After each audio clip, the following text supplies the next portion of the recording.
I'm not gonna lie, I'm not a huge Monster Hunter fan. On the surface, it should be everything I love. As a diehard Dark Souls, Bloodborne, and Elden Ring fan, if you told me there was a game in which you played a hunter who arrives in a mysterious new land filled with fascinating, majestic beasts that you were duty-bound to kill, I would say, of course, sign me right up. You're basically describing Bloodborne. But sadly, I have found that Bloodborne scratched an itch that the Monster Hunter franchise has never been able to do. And I gave it a decent shot. I played about 10 hours of Monster Hunter Rise and around 5 hours of Monster Hunter World before getting sick of them. So when I heard that there was a new Monster Hunter game coming, Monster Hunter Wilds, my reaction was, meh.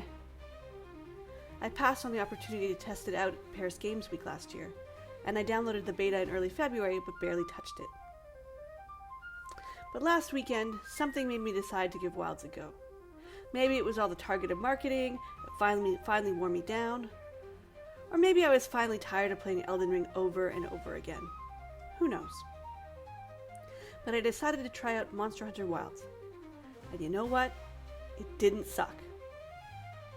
To explain to you why, I've compiled a list of 3 things that they do differently in Wilds compared to the previous games, or at least in my limited experience of them. Things that, at least for me, make me start thinking that maybe there's something to this little-known up-and-coming video game franchise.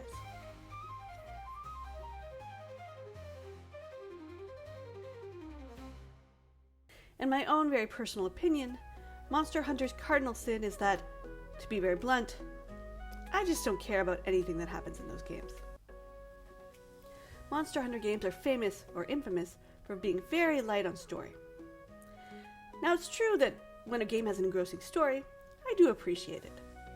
But I'm honestly not someone who needs a clear narrative structure to enjoy the game.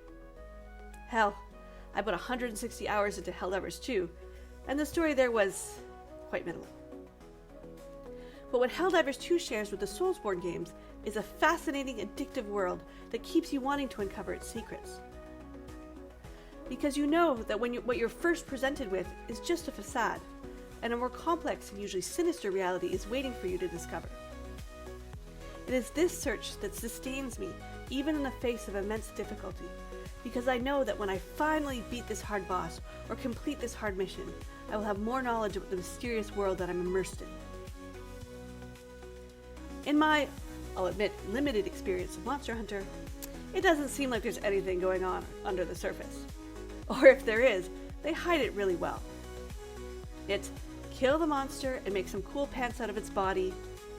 All the little cutesy little kitties serenade you while they cook you some candy.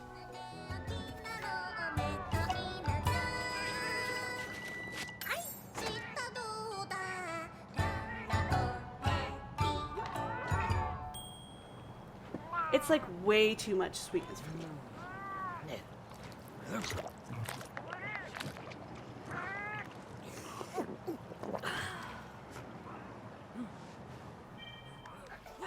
More seriously, the saccharine tone of the games really affects how I experience the gameplay. A term that's been floating around the thinking person's internet lately is ludonarrative dissonance. Coined by developer Clint Hawking in his 2007 critique of BioShock, ludonarrative dissonance refers to a situation in which there's an opposition between the ludic or gameplay structure of a game and its narrative structure. Now, since the narrative structure of the previous Monster Hunter games is so minimal, I think it's reasonable to include tone as part of its narrative. Because of its ending, which I won't spoil here, Hawking says that BioShock seems to suffer from a powerful dissonance between what it is about as a game and what it is about as a story. And I felt the same kind of dissonance when I played both Monster Hunter World and especially Monster Hunter Rise.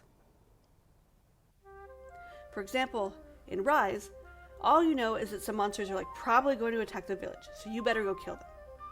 And then you roll up on them and they're all peacefully sleeping.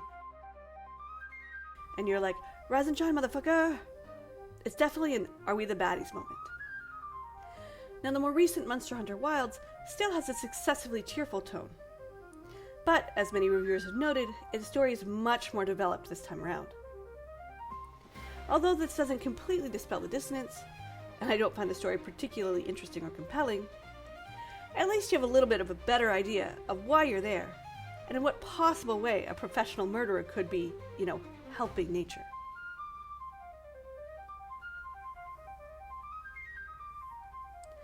I think it's pretty clear that this whole video is my own very personal opinion, but this goes double for the following. I don't like the hunting part of monster hunting. Maybe my mind has been warped by Souls games in which the boss fight is this epic and adrenaline-filled battle to the death, usually mine, but I just find all the actual tracking and cooking and eating and sharpening and walking around between encounters with the same monster so tedious. I was actually shocked the first time I played a Monster Hunter game, and the monster just got up and left halfway through the fight. I was like, what? Why is it leaving? I thought we were fighting. Come back! Of course, this is a silly criticism to make of a game that has hunting in its name, but it just serves as another explanation for why Monster Hunter never clicked with me. Fortunately, monster hunting is super streamlined in Wilds. We have a mount, so if the monster tries to get away, we can just chase it down. To be honest, the game isn't very hard so far, so I've just been toughing it out without actually ever having to cook anything. I imagine this aspect of the game will be extremely controversial, but I at least prefer it in the new form.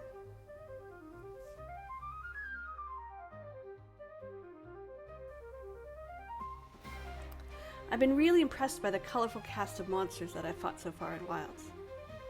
I'm sure that the other games have good monsters, but I can't really remember most of the ones I fought over a year ago. I'm not going to spoil much, but I just want to highlight 2 early game monsters that I found particularly cool. There's this giant ape, which is like the next generation of Guardian Ape in Sekiro. And he lumbers around, and he farts on you, and barfs on you, and it's just so disgusting, but also so hilarious. And there's this spider boss who twirls around and produces blooms from her body that can paralyze you if you're not careful. She's so graceful and beautiful that I keep fighting her even though I've already crafted her complete set. So those are my thoughts on Monster Hunter Wilds. I've only played around 5 hours, but I'm actually thinking I might stick with this one. Anyways, I need something to play while waiting for Elden Ring Night Rain to come out in May.